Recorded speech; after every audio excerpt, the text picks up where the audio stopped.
পুলিশের কাজে অবৈধভাবে কেউ হস্তক্ষেপ করতে পারবে না, এটা আমার কঠোর নির্দেশনা।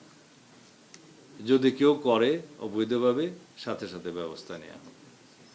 সেটা অনেক সময় পলিটিক্যাল ইন্টারফারেন্স আছে, অনেক সময় সমাজের বিভিন্ন শ্রেণীর ইন্টারফারেন্স আছে, কেউ বাধা দিতে পারবে না। তবে পুলিশের অ্যাকাউন্টেবিলিটি অবশ্যই এখানে নিশ্চিত করা হবে, যাতে তারাও ইচ্ছামতো যাতে এই সুযোগ নিয়ে কোনো জনহয়রানি বা ভোগান্তির কারণ না হয় জনগণ।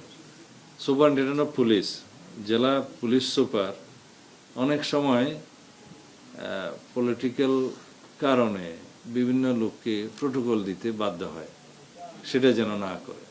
বিধির বাইরে কোনো প্রোটোকল পুলিশ সুপাররা দিবে না। পুলিশের সব পর্যায়ে আমাদের জনবলের অভাব আছে। এখন আপাতত ইমিডিয়েটলি আমরা 2701 জন কনস্টেবলের পদ খালি আছে, সেটা জরুরি ভিত্তিতে নিয়োগের জন্য আগের বিদ্যমান প্রক্রিয়ায়